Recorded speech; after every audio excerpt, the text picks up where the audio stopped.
आशा करता हूं आप सब बहुत अच्छे होंगे। मेरा नाम है सिद्धांत अग्निहोत्री, स्टडी ग्लोस पे आपका बहुत बहुत स्वागत है। क्या पाकिस्तान को निपटाने वाला है भारत? बात करेंगे दोस्तों, बहुत बढ़िया तरीके से बात करेंगे। चाबहार पोर्ट की बात करेंगे, डायनेमिक्स बताऊंगा, IMEC, INSTC, क्यों भारत ऐसा कदम ले रहा है, भारत ईरान रिश्ते, बहुत कुछ इस लेक्चर में होगा।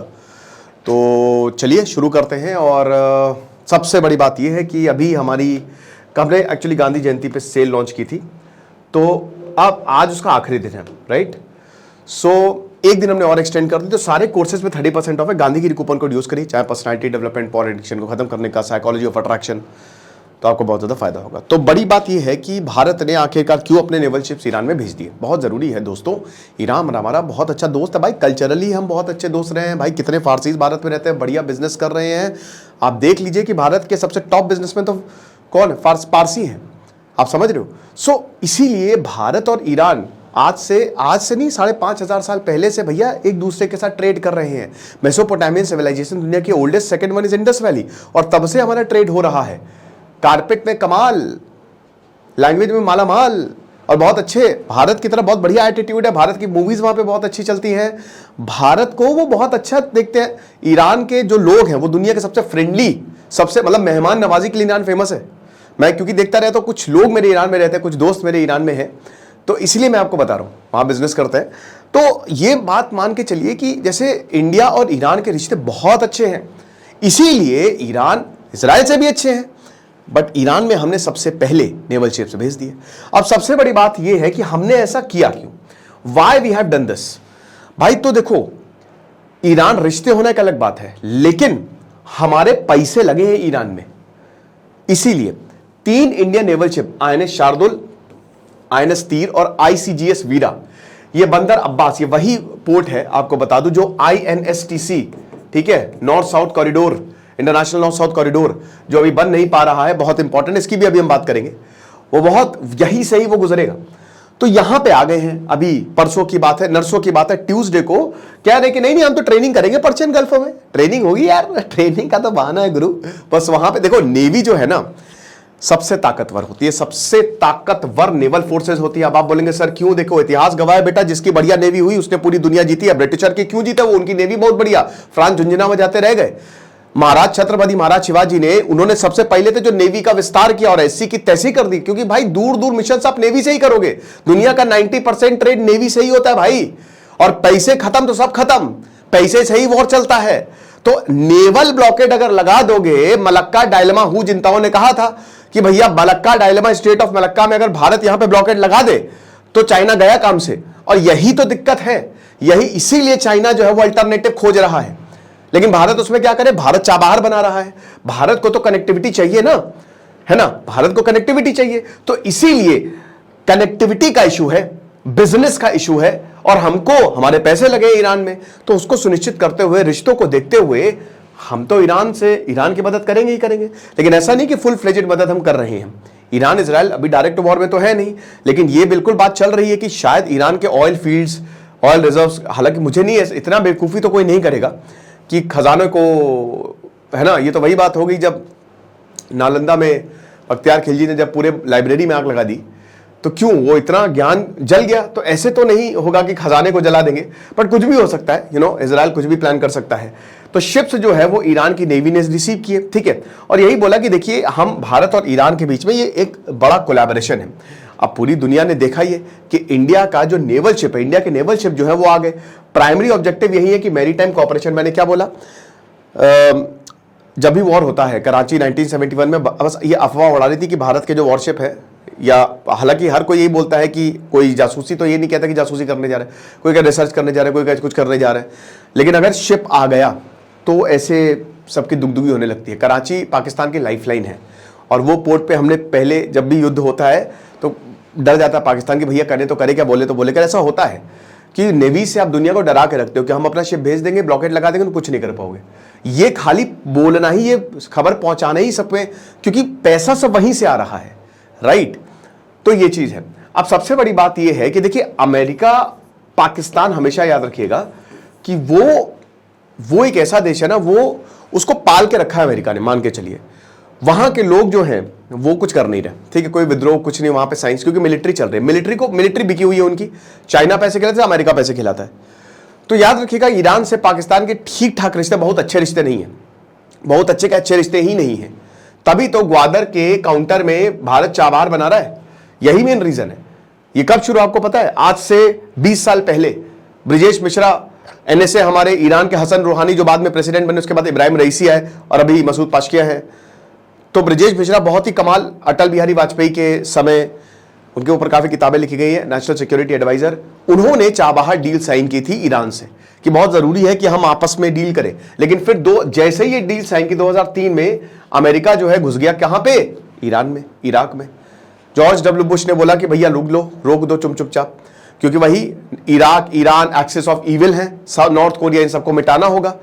तो भारत के रिश्ते फिर भैया अमेरिका की जरूरत थी एक तरीके से, तो फिर भारत ने उस कुछ समय के लिए रुका, लेकिन ये फिर से रिवाइव हुआ।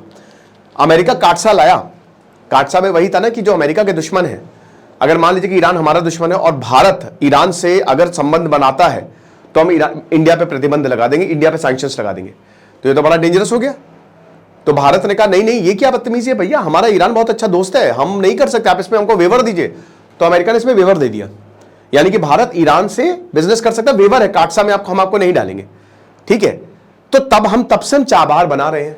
अभी 20 साल पहले $100 मिलियन का हमने प्रोजेक्ट जो है वो साइन किया था। अब बेसिकली यही है कि चाबहार के थ्रू क्या करेंगे हम, शिप अपने चाबहार, कनेक्टिविटी होगी, वहां पे पोर्ट है। उसके बाद एक जरांज दिलराम करके रेलवे लाइन है, वो निकल जाएगी अफगानिस्तान में, और अफगानिस्तान फिर हमारी कनेक्टिविटी, फिर आप सेंट्रल एशिया निकल जाएंगे। दूसरा है INSTC, 3 है अब INS, भाई ये नॉर्थ साउथ कॉरिडोर है। देखिए, भारत को सेंट्रल एशिया से कनेक्टिविटी बढ़ानी है। चाइना $100 बिलियन का जो है वो ट्रेड करता है सेंट्रल एशिया से, भारत $2 बिलियन का करता है। तो भारत के लिए एक बहुत बड़ी चुनौती है कि सेंट्रल एशिया तक पहुंचे। क्यों पहुंचे? कजाकिस्तान, उज्बेकिस्तान, अजरबैजान, जितने भी देश है, कजाकिस्तान हो गया, उज्बेकिस्तान हो गया, ताजिकिस्तान हो गया, मंगोलिया हो गया, ये सब यूरेनियम, गैस, ये सब रिच हैं। और भारत, आपको पता है कि आगे आने वाले समय में एनर्जी नीड्स है, तो हमको इनका सेंट्रल एशिया जो है वो भारत के लिए बहुत इंपॉर्टेंट है।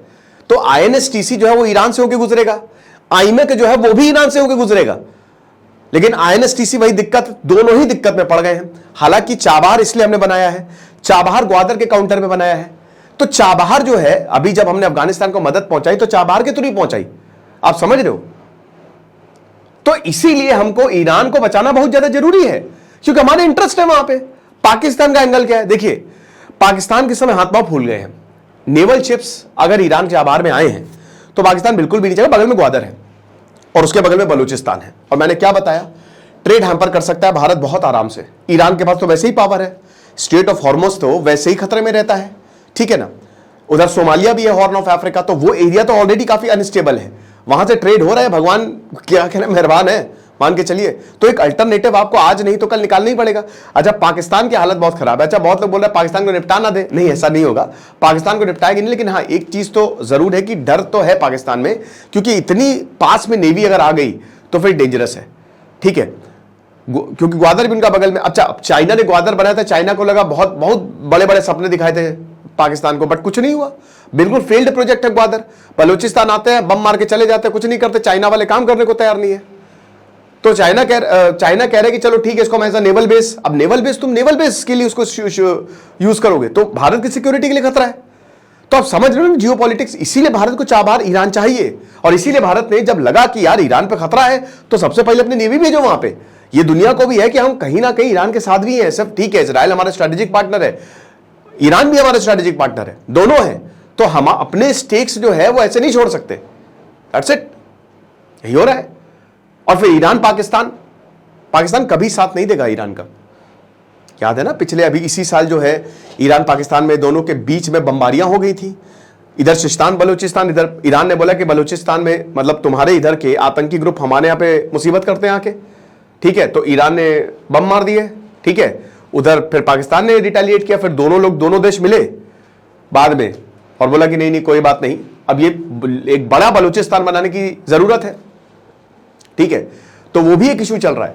और क्योंकि अमेरिका पैसा देता है पाकिस्तान को, भाई इनडायरेक्टली अमेरिका ही तो देना, IMF के थ्रू या बाकी सऊदी अरब के थ्रू सब, ताकि यहां ठीक है जो हम बोले वो तुम करना। और ईरान किसका दुश्मन है? अमेरिका का दुश्मन है। तो वही बात है, ये जियोपॉलिटिक्स बड़ी खतरनाक चीज है। आप समझ रहे हो, यहां आपको लग रहा है ये उसका दुश्मन, वो उसका दुश्मन, बट कौन किसका दोस्त, वो सब इंटरेस्ट बताता है कि अभी हमारे लिए क्या जरूरत है, ये चीज है। तो वही है कि इसीलिए हमने जो है वो अपनी जो है वो नेवल शिप्स वहां पे भेजे हैं।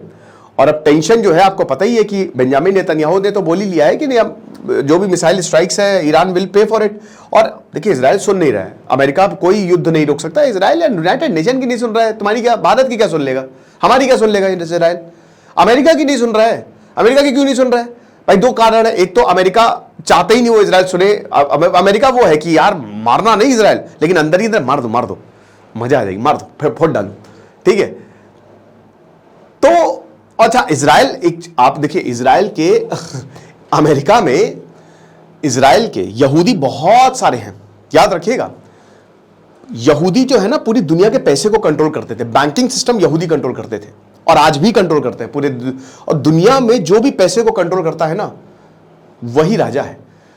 बहुत कुछ चल रहा है दोस्तों, शायद दिखता नहीं हमको, है ना, लेकिन अगर आप अंदर अंदर जाओगे तो ऐसी ऐसी तस्वीरें सामने आएगी ना कि आपके पैरों तले जमीन खिसक जाएगी कि भाई ये क्या है, मतलब ये वाकई में है कि नहीं है। ऐसी ऐसी कॉन्स्पिरेसीज। तो अमेरिका के अंदर ये इजराइल बड़ा ही छोटा सा, लेकिन यहूदी जो है ना काफी हद तक अमेरिका को कंट्रोल करते हैं, उनकी पॉलिटिक्स को कंट्रोल करते हैं। आप सर्च करिएगा, बड़ी बड़ी जो फैमिलीज है, मैंने लेक्चर भी लिया था, करिएगा सर्च, ठीक है। तो यहां पे जो मैरीटाइम सिक्योरिटी है, तो वही बता रहे हैं कि अगर हम बात करते हैं तो इजराइल ने तो वही बोला है कि भैया हम तो किसी की नहीं सुन रहे हैं, तो हम तो मारेंगे चाहे जो भी हो जाए। अब अभी यहां पे भारत ने मिलान 24 नेवल एक्सरसाइज हुई थी, तो विशाखापट्टनम में हुई थी, तो ईरान भी आया था, पार्टिसिपेट किया था। बट वही चीज है कि भारत की जो यहां पे पर्शियल गल्फ से भारत बहुत ज्यादा 55% जो भारत की एनर्जी है वो यहीं से आती है। तो अगर इसको खतरा होगा तो हमारी तो 55% एनर्जी गई, हम खरीदेंगे किससे? अमेरिका ने तो अपना इंतजाम कर रखा है, तो हमारा तो, हमको तो देखना है ना ये सारी चीजें। और हमारा तो 80% पूरा 80 से ऊपर पूरा बाहर से, कोयले से या फिर पेट्रोलियम से, इन्हीं सब से ही हमारा एनर्जी नीड्स पूरी होती है, ठीक है ना। तो शिपिंग लेन्स जो है, मान के चलिए जो हमारी एनर्जी नीड है उसका 80% जो है वो इफेक्ट कर सकता है। और ये रूट परमानेंट है, ठीक है। स्ट्रेट ऑफ हॉर्मोज वाला रूट जो है जहां पे हुतीज हैं, 30% वो दुनिया का सीबॉर्न ऑयल ये कंट्रोल करता है। साथ ही साथ दोस्तों, क्योंकि भारत और ईरान के अच्छे रिश्ते हैं, तो इसीलिए हुतीज भारत के शिप्स को कोई दिक्कत नहीं। और आपको एक और चीज बता दूं, इंडियंस भी कंट्रोल करते हैं पूरी दुनिया में। यस, बड़े बड़े बिजनेसमैन, इंडियन बिजनेसमैन, बाहर देखिएगा इंडियन बिजनेसमैन हैं शिप्स में, शिपिंग इंडस्ट्री में, दुनिया की जो बड़ी बड़ी शिपिंग इंडस्ट्री है उसमें भी इंडिया का स्टेक्स है, इंडियन बिजनेसमैन का स्टेक्स है ना। तो ऐसा ही है। तो यहां पे 2019 का ऑयल टैंकर अटैक जब गल्फ ऑफ ओमान में हुए, तब भारत ने प्रोएक्टिव मेजर्स लिए। एक्चुअली क्या हुआ कि देखिए ये हॉर्न ऑफ अफ्रीका है ना, सोमालिया आपको पता है, यहां पे पायरेट्स हैं, पकड़ लेते हैं। एक बार ऐसे ही पकड़ा था, अभी पकड़ा था तो भारत ने अपने आर्मी को भेज दिया था, मारा था, पकड़ के सोमालिया पकड़ के ले आए थे, घर भारत में पकड़ के ले आए थे, आओ बेटा तुम्हारा वो मुकदमा। तो इंडियन शिप्स को अटैक नहीं करते वैसे, हालांकि ऐसा भी नहीं है, दिक्कतें बहुत ज्यादा होती है। एक्चुअली क्या है कि इंडियंस, मैंने बताया ना, इंडियन कैप्टन्स अलग अलग शिपिंग कंपनीज के लिए काम करते हैं, इंडियन लेबर्स काम करते हैं, तो उनको पकड़ लेते हैं। मैंने एक स्टोरी भी बताई थी, वो डिस्क्रिप्शन कमेंट बॉक्स में लिंक डालूंगा कि कितनी भयावह स्टोरी थी। तो अब क्या है कि यहाँ पे जब 2019 में अटैक हुआ तब भारत ने अपनी नेवी भेज दी, ठीक है, यहाँ पे। और सोमालिया ने ये बोला कि भैया हम इस एरिया को हम सुरक्षित नहीं कर सकते, तो ये आपके ऊपर है। तो फ्रांस हो गया, ब्रिटेन हो गया, भारत हो गया, भारत इन सब ने अपनी यहाँ पे नेवी तैनात करके रखी है, तो ये एरिया ज्यादा सिक्योर हो गया है। अब 2019 के बाद से यहां पे कोई ऐसा सच प्रॉब्लम देखने को नहीं मिलती है, ठीक है ना। साथ ही साथ इंडियन ओशन रीजन IOR जो गुरुग्राम में 2018 में इसको एस्टैब्लिश किया गया, ताकि अवेयरनेस और शिप मूवमेंट को अच्छे से मॉनिटर किया जाए, ताकि हमारे बिजनेस में कोई कमी ना आए। तो नेवल शिप्स वही है कि यहां पे जो फॉर्मर नेवल ऑफिसर है वही बोला कि देखिए इजराइल और ईरान दोनों से ही हमारे बहुत अच्छे रिश्ते हैं, लेकिन हमको बैलेंस करना पड़ेगा, ठीक है। दोनों से ही अपने आप को बैलेंस करना पड़ेगा, तभी चीजें से, क्योंकि हमारा जो स्ट्रैटेजिक इंटरेस्ट है वो दोनों से ही कनेक्टेड है। तो इसीलिए हमने यहाँ पे, ठीक है, नेवल एक्सरसाइज या उसके नाम पे हमने नेवी शिप भेजे, बट हर किसी को पता है कि नेवल शिप्स आखिरकार गए क्यों है वहां पे। ओके, अब इकोनॉमिक इंपैक्ट क्या होगा कॉन्फ्लिक्ट का? तो सबसे पहले तो भैया एनर्जी इंपोर्ट डिसरप्शन होगा। अगर यहां पे होता है तो LNG और जो ऑयल इंपोर्ट हम करते हैं वहां से प्रॉब्लम होगी। फिर स्ट्रेट ऑफ हॉर्मोज जो है, ठीक है, वो छोटा सा स्ट्रेट, वो एक इंपॉर्टेंट चेक पॉइंट है। ईरान का दिमाग खराब हो, उसको ब्लॉक कर देगा तो अगेन भारत प्रॉब्लम में आएगा। भाई तेल के दाम आगे बढ़ सकते हैं। देखिए ऐसा थोड़ी ना है कि ईरान भारत के लिए सब कुछ लुटा देंगे, सब कुछ मिटा देंगे, ऐसा थोड़ी ना होगा। वो तो अपने हिसाब से देखेगा ना, हर देश अपने हिसाब से देखता है ना। आप कितने भी अच्छे दोस्तों, आप अपने ही तो देखोगे। आप मुसीबत में हो तो थोड़ी ना दूसरे का आप ख्याल करोगे कि भाई अच्छा उसको प्रॉब्लम हो रही है तो हम भी सह लेंगे। नहीं यार, ऐसा नहीं होता है। ईरान का दिमाग खराब हो, सब लोग करवा देगा, आप कर लो, लड़ लो फिर।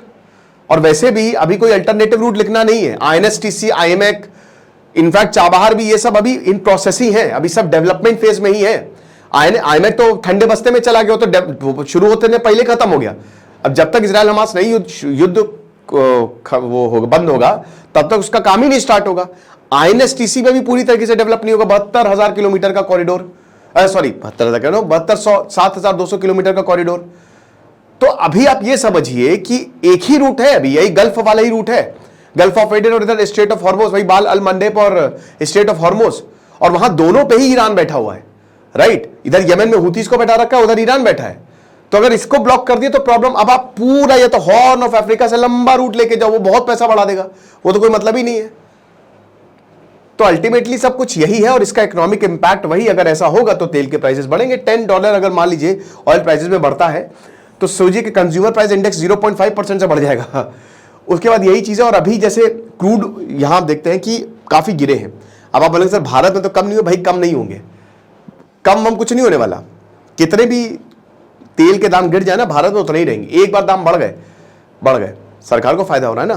तेल तो 40-50 रुपए का मिलता है खाली, उसके ऊपर इतने टैक्सेस लगते हैं, टैक्स दे दे के तो हम मर रहे हैं। तो यही चीज है। तो अभी मिडिल ईस्टर्न ऑयल ये बहुत सिग्निफिकेंट है। 44.6% जो टोटल इंपोर्ट्स हैं वो यहीं से ही आ रहे हैं। साथ ही साथ जो फ्यूल प्राइस रिडक्शन है इसमें भी, अब देखिए अगर जैसे इंडियन कंपनीज हैं, यहां पे जो डिक्लाइन हुआ है, ठीक है, तो फ्यूल प्राइस को कम करने की, लेकिन अगर मान लीजिए कि फ्यूल प्राइस हो सकता है आगे जाके कम हो जाए, इंडियन कंपनीज कम कर दे, बट अगर ये कॉन्फ्लिक्ट चलेगा तो ये कभी नहीं होने वाला है। 100 रुपए लीटर आपको तेल देना ही पड़ेगा। तो वही चीज है कि अगर वॉर, ये Pankaj Jain secretary at the ministry of petroleum natural gas बताते हैं कि अगर वॉर होती है तो प्राइसेस 110% बढ़ने ही है। और ईरान इजराइल कॉन्फ्लिक्ट जो है, इसका इंपोर्ट बिल भारत का बहुत ज्यादा हाई हो जाएगा और करेंट अकाउंट डेफिसिट बढ़ेगा। 0.3% को जीडीपी का देना पड़ सकता है और 12 से 13 बिलियन डॉलर तक हमारा करेंट अकाउंट, इतना बैलेंस जो है वो बढ़ सकता है, ठीक है ना। तो वही चीज है। अब देखिए सबसे बड़ी बात, इजराइल और इंडिया भी पार्टनर्ड है, ठीक है। भारत ठीक है, ईरान के साथ तो है ही है, इजराइल के साथ भी है। अब इजरायली एम्बेसडर डैनियल कारमन, इन्होंने बताया कि देखिए सबसे पहले तो भारत को जो इजराइल में हो रहा है उसको पहले देखें, बाकी सारे देशों को भूले। और ये समझना पड़ेगा कि अगर इजराइल स्टेबल है तो पूरी दुनिया स्टेबल है। इन्होंने तो साफ साफ ये बोल दिया। और यही बोला कि नरेंद्र मोदी का रिस्पांस बढ़िया रहा है और सबसे अच्छी बात है कि he is committed to peace. अब मुझे नहीं पता इन्होंने ऐसा क्यों बोला, बट जाहिर सी बात है वो चाहते हैं कि भारत सपोर्ट करे। और भारत देखिए, इंडिया बहुत बैलेंस्ड अप्रोच लग रहा है, ठीक है। तो स्ट्रैटेजिक पार्टनरशिप इंडिया और इजराइल स्ट्रॉन्ग बायलैटरल रिलेशन की तरफ सीधा सीधा संकेत है और हमारा एक स्ट्रैटेजिक पार्टनर है।